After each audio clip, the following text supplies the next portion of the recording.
औज़ुबिल्लाहिमिनश्शैतानिर्रजीम बिस्मिल्लाहिर्रहमानिर्रहीम। आज हम डिस्कस करेंगे इंटरफेरेंस ऑफ लाइट। ठीक है, तो इंटरफेरेंस ऑफ लाइट क्या होता है? इंटरफेरेंस ये वर्ड आपने सुना होगा डेली लाइफ में। ठीक है, तो इंटरफेरेंस जो है मतलब जो है दो चीज़ों के दरमियान या दो से ज़्यादा चीज़ों के दरमियान जो मुदाखलत होती है। ठीक है, मतलब जो है दो या दो से ज़्यादा चीज़ों के दरमियान जो है वो इंटरफेयर करना, तो ये जो है ये इंटरफेरेंस कहलाता है। तो इंटरफेरेंस ऑफ लाइट क्या होता है? तो हमारे पास जो है इंटरफेरेंस ऑफ लाइट जो है ये बेसिकली हमारे पास एक इफ़ेक्ट होता है, एक ऐसा इफ़ेक्ट होता है जो सुपरपोजिशन के प्रिंसिपल पे काम करता है। ठीक है, हमारे पास जो है लेट सपोज हमारे पास जो है वो दो वेव्स है इस तरह, एक वेव इस तरह है, दूसरी वेव जो है वो इस तरह है, वो भी इस तरह है। ये दोनों जो है आपस में जो है वो क्या करती है? सुपरपोजिशन करती है, सुपरिम्पोज होती है, और उसकी वजह से जो है क्या होता है, इसका जो एम्पलीट्यूड होता है, दोनों का एम्पलीट्यूड अगर ऐड होता है तो क्या होगा? एम्पलीट्यूड हमारे पास जो रिजल्टेंट एम्पलीट्यूड हमें मिलेगा वो इंक्रीज होके मिलेगा। ठीक है, अगर दोनों का एम्पलीट्यूड जो है वो सेम हो। अब इसमें ये होता है कि ज़रूरी नहीं है ये कि हमारे पास जो है इसका एम्पलीट्यूड जो है वो ऐड हो जाए, एम्पलीट्यूड जो है वो सब्ट्रैक्ट भी हो सकता है। ठीक है, अगर आपके पास एक वेव इस तरह है, आपके पास एक वेव इस तरह है और दूसरी वेव जो है वो इस तरह है। अब जब ये दोनों के एम्पलीट्यूड्स ऐड होंगे तो आपको पता है ये पॉजिटिव एम्पलीट्यूड की वैल्यू है। अगर हम इसका अलजेब्रिक्स हम निकालते हैं, ठीक है, तो दोनों का एम्पलीट्यूड जो है वो एक दूसरे से माइनस हो जाएगा। तो हमारे पास जो रिजल्टेंट एम्पलीट्यूड की वैल्यू आएगी वो कम हो के हमें जो है वो या तो बहुत कम होगी या बिल्कुल ज़ीरो वैल्यू हमें मिल जाएगी। ठीक है, तो ये हमारे पास जो है अगर हम एम्पलीट्यूड्स को ऐड करते हैं, हमारे पास दो वेव्स जो है वो सेम रीजन से पास होती है। ठीक है, और हमारे पास जो है वो वेव्स कौन सी होती है? वो हमारे पास जो है लाइट वेव्स जो है वो हो सकती है। कोहेरेंट सोर्स से जो है अगर वेव्स निकलती है, ठीक है, और वो सुपरपोजिशन के प्रिंसिपल को इस्तेमाल करके जो है एक इफ़ेक्ट को प्रोड्यूस करें, तो ऐसी फिनोमेना को हम कहते हैं इंटरफेरेंस ऑफ लाइट। ठीक है, तो हमारे पास सुपरपोजिशन क्या होता है? तो सुपरपोजिशन मैंने आपको बता भी दिया कि हमारे पास जो है, आपको बल्कि एक फिगर के ज़रिए जो है आपको बता देता हूँ। ठीक है, आपके पास जो है ये एक फिगर है। ठीक है, आपके पास दो वेव्स जो है, दो वेव्स हमारे पास है, दो या दो से ज़्यादा वेव्स भी हो सकती है। ठीक है, और वो जो है एक रीजन से पास हो रही है। आप ये देख रहे हैं, ये जो है ये इस डायरेक्शन में मूवमेंट कर रही है और ये इस डायरेक्शन में। ठीक है, जब ये कंबाइन हो जाएंगी तो इसका एम्पलीट्यूड जो है वो क्या हो जाएगा? वो इंक्रीज़ कर जाएगा। आप यहाँ पे देख रहे हैं एम्पलीट्यूड बढ़ गया है। ठीक है, और ये सेम रीजन से पास हो गई है। अब जब ये सेम रीजन से पास हो जाएंगी तो ये वापस जो है वो इस तरह जो है वो वापस चली जाएंगी। ठीक है, तो हमारे पास जो है अगर दोनों को हम ऐड करते हैं तो दोनों के ऐड से आपको पता है कि एम्पलीट्यूड बढ़ गया है। ठीक है, जो इसका टोटल एम्पलीट्यूड होगा वो इंडिविजुअल जो हमारे पास वेव्स का एम्पलीट्यूड होता है उसके बराबर हमेशा आएगा। तो ये सुपरपोजिशन थ्योरी वो थ्योरम होता है, या इसको हम सुपरपोजिशन प्रिंसिपल भी कहते हैं। ठीक है, तो इसके लिए ज़रूरी यह है कि हमारे पास जो है वो जो दोनों वेव्स हैं वो एक ही रीजन से पास हो, तो सुपरपोजिशन के प्रिंसिपल पे जो है ये इंटरफेरेंस होता है।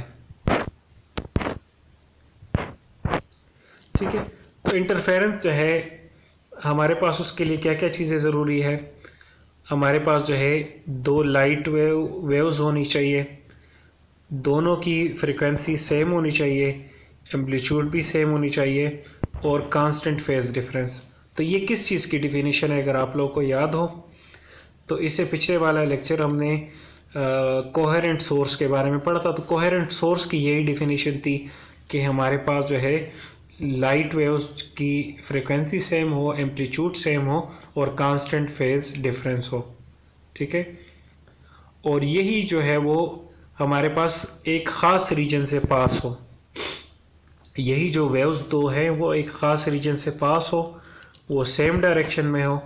ठीक है, और अगर दोनों हमारे पास मिल जाते हैं तो आपको पता है कि दोनों अगर हमारे पास रीएनफोर्स होते हैं, मिल जाते हैं, तो एम्पलीट्यूड हमें रिजल्टेंट पे जो है वो क्या मिलेगा, ज़्यादा मिलेगा।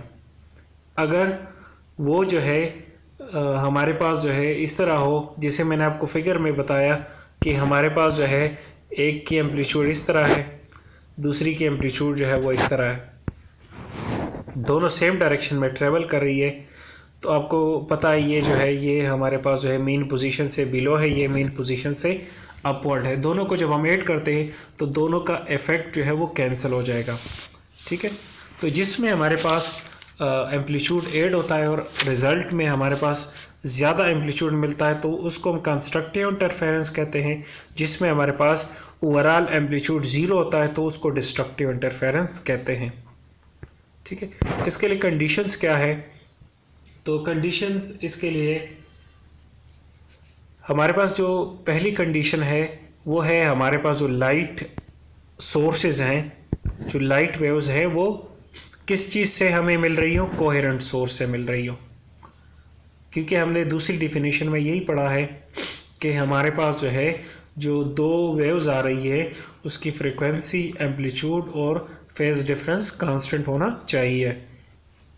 ठीक है, और एम्पलीट्यूड जो है हमारे पास जो वेव्स होंगी एम्पलीट्यूड उसका जो है वो इक्वल होना चाहिए या नियरली इक्वल होना चाहिए, या आपके कंपेरेबल भी आप इसको कह सकते हैं। हमारे पास जो है लाइट वेव जो है वो मोनोक्रोमेटिक होना चाहिए। लाइट वेव्स जो है मोनोक्रोमेटिक मतलब जो है उसकी सेम फ्रीक्वेंसी हो। ठीक है, और हमारे पास जो है पाथ डिफरेंस जो है वो वेव्स के दरमियान जो है बहुत कम होना चाहिए। पाथ डिफरेंस मतलब जो है हमारे पास जो है एक वेव जो है वो यहाँ से अगर स्टार्ट हो रही है तो दूसरा जो वेव है वो हो सकता है थोड़ा सा आगे से स्टार्ट हो। ठीक है, तो दोनों को जब हम ऐड करते हैं तो दोनों में फेज डिफरेंस जो है वो अगर होना भी चाहिए तो बहुत कम होना चाहिए। ठीक है, और यहाँ पे हमारे पास जो लास्ट है सुपरपोजिशन प्रिंसिपल इसमें एप्लीकेबल होना चाहिए। ठीक है, तो ये चार कंडीशंस थी। तो कंस्ट्रक्टिव इंटरफेरेंस जो है वो क्या होता है, तो कंस्ट्रक्टिव इंटरफेरेंस में हमारे पास दो कोहेरेंट सोर्सेज होने चाहिए, दो कोहेरेंट सोर्सेज होने चाहिए। ठीक है, और वो जो है वो इस तरह आपस में मिल जाए कि हमारे पास जो एम्पलीट्यूड है वो इंक्रीज कर जाए। हमारे पास जो है ऐसा पॉइंट जिसमें जो है हमारे पास दो कोहेरेंट सोर्स जो है वो उससे जो हमारे पास लाइट निकल रही है और दोनों के फेजेस जो है वो ऐड हो जाते हैं, जो हमारे पास ओवरऑल इफेक्ट होता है वो रीएनफोर्स होता है, मतलब जो है वो ज़्यादा हो जाए। ठीक है, तो इसको हम कहते हैं कंस्ट्रक्टिव इंटरफेरेंस। आसान डिफिनीशन इसकी दूसरी ये है कि हमारे पास एक वेव है, एक वेव है हमारे पास, तो एक वेव का क्रस्ट दूसरे वेव के क्रस्ट के साथ अगर मिल जाए, ठीक है, या जो है एक वेव का ट्रफ जो है दूसरे वेव के ट्रफ के साथ अगर मिल जाए तो रिजल्टेंट में हमारे पास जो एम्पलीट्यूड है वो इंक्रीज़ कर जाएगा, वो मैक्सिमम होगा या इंक्रीज़ कर जाएगा। ठीक है, फिगर में आप लोग देख सकते हैं कि आपके पास जो है y1 और y2 जो है दो वेवफॉर्म मैंने बनाए हुए हैं।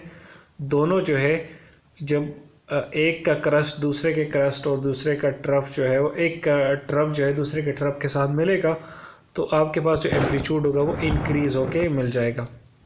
ठीक है, तो ये हमारे पास होता है कंस्ट्रक्टिव इंटरफेरेंस। तो इसमें हमारे पास जो रिजल्टेंट एम्पलीट्यूड होगा वो इंडिविजुअल एम्पलीट्यूड्स के सम के बराबर होगा। ठीक है, आपको एक फिगर के ज़रिए समझा देता हूँ। ये फिगर है हमारे पास, ठीक है। आपके पास जो है एक y1 आपके पास जो ये ब्लू कलर में शो की गई है, ये आपके पास एक वेवफॉर्म है। दूसरी हमारे पास ब्लैक वेवफॉर्म है, ठीक है। दोनों के क्रस्ट और दोनों के ट्रफ अगर मतलब जो है एक वेव का क्रस्ट दूसरे वेव के क्रस्ट के साथ मिल जाए तो आप देख रहे हैं कि एम्पलीट्यूड हमारे पास इंक्रीज कर जाएगा, ठीक है। और अगर एक वेव का जो है ट्रफ दूसरे वेव के ट्रफ के साथ मिल जाए, ऐड हो जाए, ठीक है, तो हमारे पास जो है एम्पलीट्यूड वो रिजल्टेंट इंक्रीज कर जाएगा, ठीक है। तो ये कंस्ट्रक्टिव इंटरफेरेंस होता है। अगर मैकेनिकल वेव्स में हमारे पास मैकेनिकल वेव्स आप लोगों ने पिछला जो चैप्टर पढ़ा है, चैप्टर नंबर 8, ठीक है, तो उसमें साउंड से रिलेटेड जो है वो हमने बातें की थी। मैकेनिकल वेव्स से रिलेटेड हमने ज़्यादातर बातें की थी। तो मैकेनिकल वेव्स में जो है अगर कंस्ट्रक्टिव इंटरफेरेंस हो जाए तो हमें जो है वो लाउड साउंड सुनाई देगी। मतलब जो है हमारे पास जो है दो साउंड वेव्स, अगर साउंड वेव्स का क्रस्ट, एक साउंड वेव का क्रस्ट दूसरे वेव के क्रस्ट के साथ मिल जाए तो हमें जो साउंड सुनाई देगी वो लाउड साउंड सुनाई देगी, ठीक है। लेकिन हम यहाँ तो लाइट की बात कर रहे हैं, तो हमारे पास अगर इलेक्ट्रोमैग्नेटिक वेव्स की हम बात करते हैं तो इलेक्ट्रोमैग्नेटिक वेव्स में हमारे पास अगर एक वेव का क्रस्ट दूसरे वेव के क्रस्ट के साथ मिल जाए या एक वेव का ट्रफ दूसरे वेव के ट्रफ के साथ मिल जाए तो हमारे पास जो है वो क्या चीज़ प्रोड्यूस होगा, ब्राइट स्पॉट हमारे पास जो है वो प्रोड्यूस होगा, या इसको हम ब्राइट फ्रिंज भी कहते हैं। मतलब जो है हमारे पास जो है वो रोशनी प्रोड्यूस होगी, ठीक है। स्क्रीन पे ब्राइट जो है ब्राइट रोशनी जो है वो प्रोड्यूस होगी, या इसको हम ब्राइट फ्रिंज भी कह सकते हैं, ठीक है।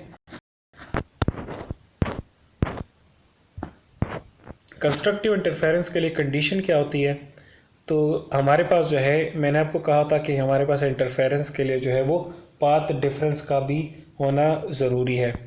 तो कंस्ट्रक्टिव इंटरफेरेंस में हमारे पास डी जो है पाथ डिफरेंस को शो कर रहा है।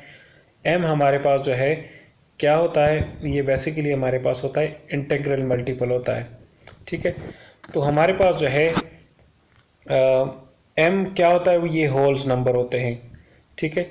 तो होल्स नंबर आपको पता है कि होल्स नंबर क्या होते हैं, वो होते हैं 0, ठीक है, +-1 +-2, ठीक है। तो ये होल्स नंबर होते हैं, ठीक है। यहाँ इसके साथ मैंने प्लस माइनस नहीं लगाया हुआ, आप लोग इसके साथ लगा सकते हैं, ठीक है। तो हमारे पास जो है अगर पाथ डिफरेंस जो है वो कितना हो, m इंटू लेमडा, मतलब जो है m को अगर हम लेमडा के साथ मल्टीप्लाई कर दें हमारे पास पाथ डिफरेंस इसके बराबर, तो कंस्ट्रक्टिव इंटरफेरेंस होगा। अब m की वैल्यू हम अगर 0 पुट करते हैं तो हमारे पास जो है d की वैल्यू जो है 0 आएगी। अगर m की वैल्यू हम 1 पुट करते हैं तो लेमडा, अगर m की वैल्यू जो है वो हम पुट कर दें 2 पुट कर दें तो 2 लेमडा पाथ डिफरेंस की वैल्यू, और इस तरह जो है 3 लेमडा अगर हम 3m की वैल्यू पुट करते हैं, ठीक है। ये तो हमारे पास पॉजिटिव वैल्यूज़ की बात हो गई है। अगर नेगेटिव वैल्यूज़ की हम बात करें तो हम -1 अगर पुट करते हैं तो माइनस लेमडा आ जाएगा, अगर -2 तो -2 लेमडा आ जाएगा। इस तरह हमारे पास वैल्यूज़ आ जाएंगी, ठीक है। तो हमारे पास फेज़ डिफरेंस जो है मुख्तलिफ वेव्स के दरमियान कितना होना चाहिए कि वो कंस्ट्रक्टिव इंटरफेरेंस प्रोड्यूस करे, तो वो 0, 2 पाई, 4 पाई और 6 पाई इस तरह जो है वो, अगर हमारे पास दो वेव्स के दरमियान फेज़ डिफरेंस इतना आता हो तो हमारे पास कंस्ट्रक्टिव इंटरफेरेंस होगा, ठीक है। इसके बाद हमारे पास जो है डिस्ट्रक्टिव इंटरफेरेंस हो, तो डिस्ट्रक्टिव इंटरफेरेंस जो है हमारे पास दो वेव्स जो है हमारे पास जो है ऐसा पॉइंट ठीक है। ऐसे मतलब हमारे पास मुख्तलिफ़ किस्म के पॉइंट्स, ठीक है, जिस पे हमारे पास दो दो दो वेव्स वो आपस में मिल रही हों, ठीक है, लेकिन दोनों का जो फेज़ होगा वो अपोजिट हो, ठीक है। मतलब ये है हमारे पास एक वेव है, उसका फेज़ इस तरह है, दूसरा जो हमारे पास वेव है उसका फेज़ इस तरह है, फेज़ बिल्कुल अपोजिट। तो दोनों को अगर हम ऐड करते हैं तो दोनों को ऐड करने से जो है दोनों का इफ़ेक्ट ज़ीरो हो जाता है। एम्पलीट्यूड जो है अगर हम ऐड करते हैं तो एम्पलीट्यूड एज अ रिज़ल्ट जो है वो ज़ीरो हो जाएगा या उसकी वैल्यू बहुत कम आएगी, ठीक है। या हम ये कह सकते हैं कि हमारे पास जो है अगर एक वेव का जो है वो हमारे पास क्रस्ट दूसरे वेव के ट्रफ के साथ मिल जाए, ठीक है, या एक वेव का कंप्रेशन जो है दूसरे वेव के रियरफ्रैक्शन के साथ कंबाइन हो जाए, तो ये एक दूसरे के इफ़ेक्ट को कैंसिल कर लेंगे और हमारे पास जो रिज़ल्टेंट वैल्यू आएगी, रिज़ल्टेंट एम्पलीट्यूड की वैल्यू आएगी वो मिनिमम आएगी, ठीक है।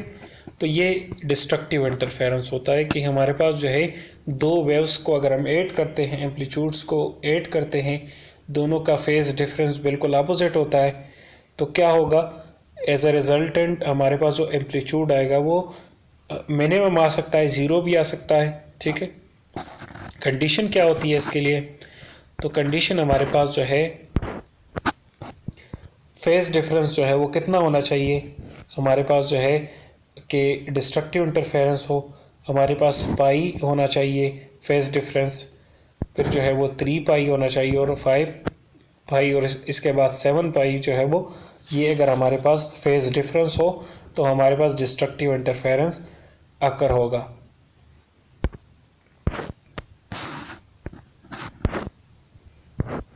ठीक है, तो पाथ डिफरेंस का हमारे पास फार्मूला ये होता है। ये चूँकि 8 चैप्टर में ये सारा कुछ डिटेल से डिस्कस किया हुआ था, लेकिन वो तो स्मार्ट सिलेबस का हिस्सा नहीं है, तो इसलिए जो है वो हमने वो डिस्कस ही नहीं किया। तो हमारे पास जो पाथ डिफरेंस होगा वो m plus half into lambda के बराबर जो है वो पाथ डिफरेंस होता है d, ठीक है। आपको पता है m, मैंने आपको बताया था कि m की वैल्यू क्या होती है, तो m की वैल्यू 0 से स्टार्ट होती है, होल नंबर ये होता है, और +-1, ठीक है, +-2 अप टू सो ऑन। तो m की वैल्यू अगर मैं 0 यहाँ पे पुट करता हूँ तो मेरे पास जो है λ/2 वैल्यू आ जाएगी पाथ डिफरेंस की। अगर m में 1 पुट करता हूँ तो 3 λ/2, 5 λ/2, 7 λ/2 हमारे पास पाथ डिफरेंस की वैल्यू आ जाएगी, ठीक है। तो d जो है हमारे पास पाथ डिफरेंस को शो कर रहा है। अगर हमारे पास जो है डिस्ट्रक्टिव इंटरफेरेंस मैकेनिकल वेव्स में हो अगर हो तो हमारे पास जो साउंड प्रोड्यूस होगा वो फेंट साउंड होगा, मध्यम साउंड हमें जो है वो सुनाई देगा, ठीक है। और हाँ, अगर इलेक्ट्रोमैग्नेटिक वेव्स में ये डिस्ट्रक्टिव इंटरफेरेंस हो तो हमारे पास कौन सी स्पॉट प्रोड्यूस होगी, डार्क स्पॉट प्रोड्यूस होगी, या आप कह सकते हैं कि डार्क फ्रिंज हमारे पास प्रोड्यूस हो सकती है, ठीक है। आपको एक फिगर के ज़रिए समझा देता हूँ, ठीक है। हमारे पास ये एक वेव फॉर्म है, ये दूसरी वेव फॉर्म है, ये बिल्कुल दोनों का फेज़ अपोजिट है, ठीक है। दोनों को जब आप ऐड करते हैं तो आपके पास जो रिज़ल्टेंट वैल्यू आएगी वो क्या आएगी, आपको एक और उसे समझा देता हूँ। ये हमारे पास फिगर है ओरिजिनल, जो बुक से मैंने ली है, ठीक है। आपके पास ये एक वेव फॉर्म है, ये दूसरी वेव फॉर्म है, दोनों को जब आप ऐड करते हैं तो आपके पास रिजल्टेंट जो वेव फॉर्म आएगा वो यहाँ पे येलो कलर में जो शो किया गया है, बिल्कुल उसका एम्पलीट्यूड बिल्कुल ज़ीरो है, ठीक है। तो बेसिकली जो है दोनों का जो है वो फेज़ अपोजिट है, इसका फेज़ ऊपर की तरफ है, इसका नीचे की तरफ है। दोनों को जब हम ऐड करते हैं तो क्या होगा, दोनों के फेज़ डिफरेंस से हमारे पास रिजल्टेंट वैल्यू जो है वो हो जाएगी।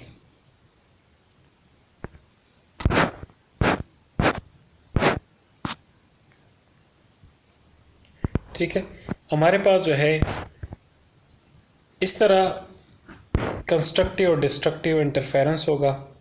ठीक है, हम लाइट को पास कर लेंगे, एक स्लिट से पास कर लेंगे लाइट को। हमारे पास लाइट सोर्स होगा। ठीक है, हमारे पास स्लिट्स होंगे। स्लिट्स हम किस लिए इस्तेमाल करते हैं? तो स्लिट्स जो है इसमें डायफ्रैक्शन अकर होता है।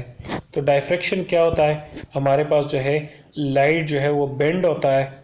ठीक है, मतलब जो है यहाँ से मैं लाइट को पास करता हूँ तो वो बेंड हो जाएगा, आगे चला जाएगा इस तरह, और एक स्लिट से पास हो जाएगा, फिर दूसरे स्लिट से पास हो जाएगा। ठीक है, तो हमारे पास जो है इस तरह ये एक स्लिट से जो हमारे पास लाइट पास हो गई है, तो हमारे पास जो है इस तरह ये लाइट जो है, लाइट जब आगे बढ़ेगी, ठीक है, डायफ्रैक्शन की वजह से, तो यहाँ पे हमारे पास जो है ये वाली जो S1 से हमारे पास जो लाइट रेज निकल रही है और S2 से जो हमारे पास लाइट रेज निकल रही है, ये आपस में जो है क्या हो सकती है? ये ऐड हो सकती है। ठीक है, मैं अगर इसको एक्सटेंड कर लेता हूँ तो मेरे पास अगर एक वेव का क्रस्ट दूसरे वेव के क्रस्ट के साथ, या एक वेव का ट्रफ दूसरे के ट्रफ के साथ जो है वो मिल जाता है, लेकिन यहाँ पे तो हमारे पास जो है वो क्रस्ट की जो है वो बात है।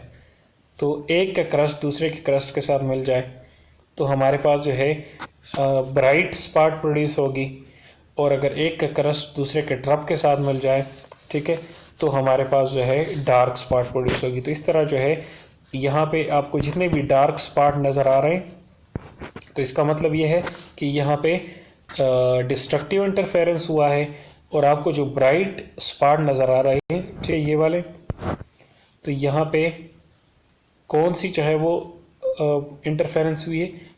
कंस्ट्रक्टिव इंटरफेरेंस हुई है। ठीक है, तो ये आज का हमारा टॉपिक था। ठीक है, उम्मीद है आपको समझ आ गया होगा। ठीक है, इसी टॉपिक से रिलेटेड आपको जो भी क्वेश्चन हो आप मुझसे पूछ सकते हैं। ठीक है, तो आज के लिए इतना ही। अल्लाह हाफ़िज़।